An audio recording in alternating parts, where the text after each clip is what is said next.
what would you say to that? If I want to run a company of 20 people, should I be looking at enterprise level software or? Yes and no. I would say enterpriseable.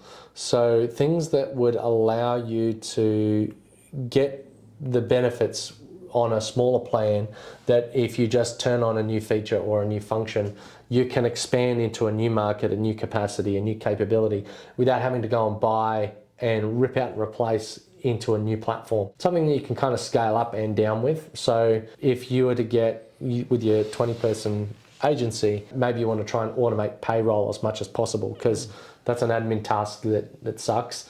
And you don't want to get it wrong. So you need to, there are payroll services out there. You might look at, you're probably going to have a bookkeeper. You probably want to automate all the time tracking, because then you've got to pay a support person, and that might be a pure cost. They might be paying $100,000 a year and they're not making any money for you. So you want to try and make sure that what they're doing might minimize all the mundane stuff and build as much proactive stuff into their role as possible, so that they're either building relationships with clients, helping you do the marketing, organizing events for the staff to keep them happy, all the other bits and pieces that generally get left to the wayside.